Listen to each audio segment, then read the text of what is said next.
So I have some thoughts for you today. If you notice, maybe, I actually think it'd probably be pretty hard to notice, but this video is going to be a little bit more grainy because I had to turn up the ISO for my camera recording because I don't want to burn out my retinas. And one of my lights that I put up here, they're on either side of my screen that I look at for the majority, but one of them is right behind the camera, staring me in the eyes. So I turned down the lights because I don't want to burn out my retinas today. But that's not the thoughts that I have for you today. But before I get into the thoughts, I want to leave you with this disclaimer. I am talking about stuff in this video from my perspective, from someone who, one, is not successful on YouTube, and two, has not played the Five Nights at Freddy's games much at all. What I have done is watched a lot of Five Nights at Freddy's and watched a lot of YouTube. I think I have a good understanding of what a lot of how a lot of things happen on YouTube from my perspective, from the consumer perspective, and a little bit from the developer's perspective, because I have made things. I just haven't been successful in doing so yet. But today I do want to talk about the phenomenon that is Five Nights at Freddy's. I have 5 points that I wrote down to make sure that this video is at least slightly structured that I want to talk about. None of them are too spectacular, and I'm sure they're not going to be on the money with a lot of things because I know that random chance has a lot to do with YouTube as well, and by no means do I think that I am solving some grand mystery here. I'm sure there are plenty of people out there who know more than I do. I'm just giving my personal thoughts on the situation, and that is it. I just want to get that disclaimer out because I don't want to make anyone who's watching this think that I know what I'm talking about, where in reality I'm just talking from what limited perspective I have on the situation. Whereas if someone like Markiplier were to come out and make a video like this, and maybe he already has and I just don't know about it, this this topic would be much better explained by someone like him who actually has experienced the success that came from this game and from himself. I'm not trying to attribute his success to the game. I'm just saying that the game was very successful and he experienced that firsthand alongside it, as it was also a phenomenon on YouTube, which he gained his success through. Not all of it, but started to. You get what I'm saying. Anyways, now into the point of the video. So, speaking of Markiplier, something that I think goes very well alongside what he already does is the fact that it seems like the game, and this might be most or all horror games do this, they're very good at keeping your mind focused on staying alive. But a game like Five Nights at Freddy's is simple enough and repetitive enough with the things that you do that not all of your focus needs to be on it, but so much of it is that there's a small amount of your focus that is elsewhere.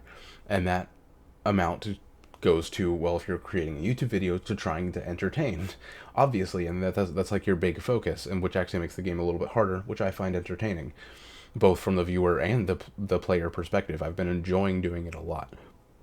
But my point is that it's really easy to vamp when you're playing Five Nights at Freddy's, from my experience so far, and I think that goes hand in hand with something that Markiplier was already and is good at, is vamping, being an absolute idiot behind the camera on purpose, for entertainment purposes. And that's something that people love to see from him, and it's something that Five Nights at Freddy's helps you do a lot because your brain is so focused on what you're doing that you don't even have the mental capacity to filter what you say. So you just say the first things that come to your mind, and it's really stupid, and it can be really funny sometimes, really entertaining, and that's something that I think with his personality goes really well. And that's I don't know him, I'm not trying to say things about him, but I'm just saying what he's good at doing on YouTube. From my experience, it feels like Five Nights at Freddy's makes that very easy to do. Playing the game makes it easier to vamp than it would normally be. It makes it easier to be an idiot behind the camera, basically, is what I'm saying, from my experience. I do want to make that clear that I don't know him. I don't know anything about his personality. I can't claim to know how he is in real life. But from the viewer perspective of the content he makes, that is something that he's very good at doing, is being an idiot in front of the camera. And that's something that Five Nights at Freddy's seems to bring out. So I think that being entertaining as it is part of the reason why it became such a phenomenon on YouTube. maybe a very small reason, but part of the reason, I think. And another one that might be actually very big because of how important thumbnails are is Five Nights at Freddy's has very naturally good thumbnails, even if you don't put a lot of work into them. And some people don't. I didn't put a lot of work into mine, even with my thumbnails that I didn't put that much work into. They still look good. They still look eye-catching. When I say good, I mean eye-catching. They're not pieces of art or anything like that, but they look eye-catching because the animatronics themselves are eye-catching. They're very terrifying, and it's built that way to the point where when you see one of those thumbnails, especially if, I'm going to go back to him as an example, Markiplier, he puts so much care into his thumbnails, especially if you look at some of his FNAF thumbnails, the already eye-catching nature of the FNAF characters combined with putting a lot of time and effort into perfecting a thumbnail makes a thumbnail that most people will click on. They see that, and it makes sense to me why he would make a FNAF video and it would blow up, because it's like something that's already very naturally good combined with something that he's very good at doing. Put those things together in multiple different areas and you have a recipe for success in both areas. Again, to be clear, I don't know what I'm talking about. I'm just speculating here, but I'm just thinking about why this game would have blown up so much. And that's just in general, outside of just Markiplier, having naturally good thumbnails. Again, like the stuff I make, people who got a lot of views and gave this game more popularity might not have put as much work into their thumbnails, but it doesn't matter because the thumbnails, it does, but it doesn't matter as much because the thumbnails are so naturally good if you just pick the right frames from the game, because the game is terrifying and it already prowls on so many human instincts that actually just picking an image and editing it to where certain things pop out can be very, very highly effective. And then this one, I don't even think I need to talk about it that much because it's obviously the case. Reactions are very entertaining on YouTube. Reactions get views, and horror games, this is not a Five Nights at Freddy's phenomenon. Horror games in general are popular on YouTube, or they might not be as popular as they once were, but they are, and a lot of other things are popular on YouTube because, at least in part, because reactions are entertaining to people, and people love to see people get mad, people love to see other people get scared, to scream out of fear, to scream out of anger, even if it doesn't feel entertaining sometimes when you're like watching someone be angry. You know that to some extent there's just a primal thing within us that wants to see these emotional outbursts, and the ability to just watch them on YouTube whenever we want is the reason why a lot of those things can be popular. Again, a reason. I shouldn't say the reason. It's just a slip up of my words because that's not what I mean. But it's a reason why a lot of things can be popular is because reactions are entertaining. Now, something that I really, really think that Five Nights at Freddy's, I don't know if they pioneered it, but something that Scott Cawthon perfected, maybe even unintentionally, was the lore. Not because the lore is perfect, not because the story is perfect, not because there's no plot holes, but because the fact that it blew up on YouTube, combined with the fact that there's a lot of hidden lore, very hidden secrets, meant that with so many people playing the game and so many people posting content and watching the game, you had so many eyes on this game, which provided so much information gathering for dissecting the very mysterious lore. And even with all of that, it was still a struggle. I would say that the first game wasn't as much, but I think Scott Cawthon, and this will lead into my next point, realized, maybe he did, maybe he didn't. Again, I definitely don't know him. I haven't seen anything with him. Maybe I should look up some interviews of him because I'm interested, and maybe the development of FNAF if he's ever done that. I think by the second game, he had to have realized how much of a tool he had through YouTube to make mysterious lore into part of the thing that accelerated the game's popularity, because so many people had, when they looked at the game, even for the first time, so many people had to ask why is this happening, and the mysterious lore, because there's no obvious answers, and the community having to come together to answer those questions, it made the game explode. I think that was a very big part of why the game exploded, was the lore and the atmosphere, which reflected the lore and made people ask why, and then the lore, which was so inaccessible, and you had to get together with so many people, and you had entire like fandoms online that have to exist just to figure out the lore, just to learn it. And then you have people like Game Theory making lore videos like every other week when the game was at its utmost craziness of confusion, especially like during FNAF 4 times. I think that Scott Cawthon, after the first game, again, maybe unintentionally, but he realized that there was some sort of potential there, and he really dug into that. And it made the game all the more fascinating, and it was really awesome. And the first game still had very, very fascinating secrets behind everything. And again, that's one of the reasons why, even from the first game, I think that there was so much community involvement in the game, which provided a lot of success for it.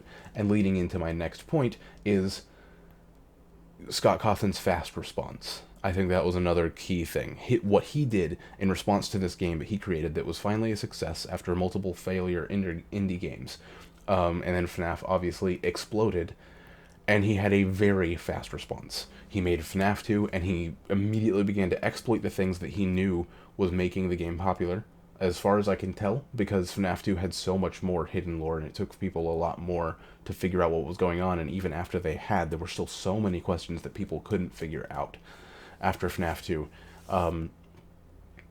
I think that was one of the biggest things of anything was Scott Cawthon's reaction. And FNAF 2 came out very shortly after FNAF 1. I mean, he really dug in and made that game really quickly. And then to continue, FNAF 3 and 4, all those games came out back to back. Like, he was, once the first game blew up, I guess he just sat down, didn't leave his computer for a few months, and just made some games, because it was incredible, and the lore really drew people in. And then with FNAF 4, it got very confusing. But we're not here to talk about that, because if anything, the questions might have drew people in more. And then, of course, Sister Location was a phenomenal game that obviously had a lot more care put into it and a lot more time put into making it, and it also was incredible from the lore standpoint.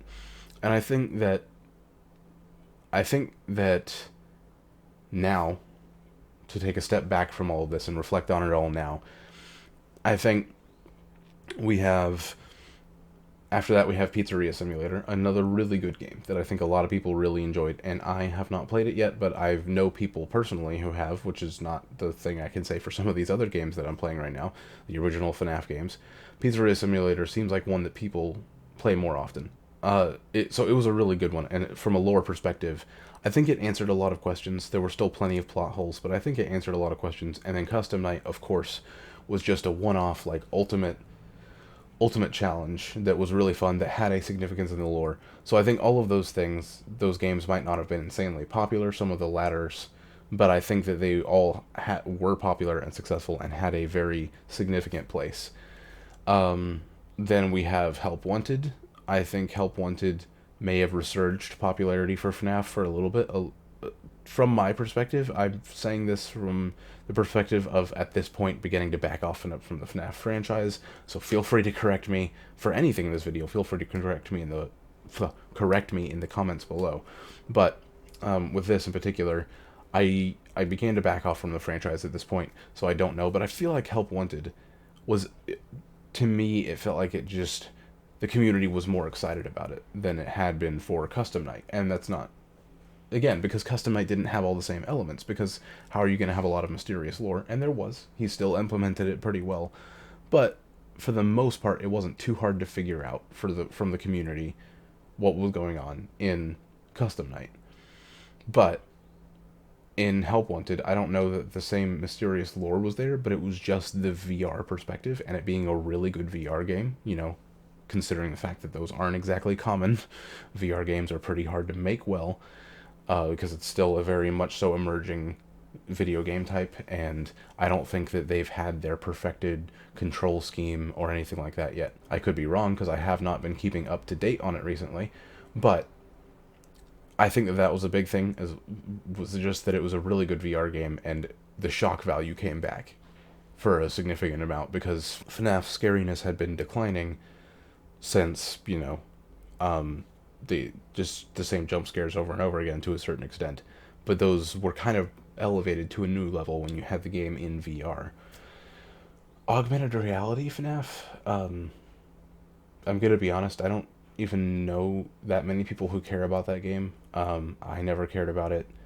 I don't even think some of my friends who play these games, like the ones who are playing Pizzeria Simulator, like I mentioned, and recently got into Ultimate Customite, I don't even know if they know about the augmented reality FNAF game, the one that you could, it's just a mobile app. I don't know. That one I never really cared about. I think it probably has lore significance. I don't know. It's just not for me. And then most recently, the point of me going into the taking a step back thing is Security Breach seems to have flopped. I can't tell, but it seems like Security Breach just took a turn that most people didn't like. And I haven't even played that game. I don't even want to try to dissect why it flopped. I just wanted to mention that it seems like Security Breach was big for a minute and then it kind of flopped. I think it just piggybacked on the success of previous games, and after people had actually played it for a while, they decided that they didn't like it. Again, I do want to end this video. I've been talking for a while. I want to end this video with the disclaimer that I'm talking about things that I do not know shit about. I'm just kind of getting started into these franchises, actually playing them. I have been following them for a long time, but I'm just now beginning to actually play them for myself, so there's a lot of things I don't understand about what I'm talking about. I'm just speculating. I'm just giving my thoughts. I just want to start a conversation. If any of you would like to join in, I would love to hear what you have to say or correct me on down in the comments. That's all I have for today. I just wanted to talk about Five Nights at Freddy's. Since I've been playing it recently, it's been on my mind, and I just wanted to talk about it. So thank you so much for watching, and I will catch you in the next one.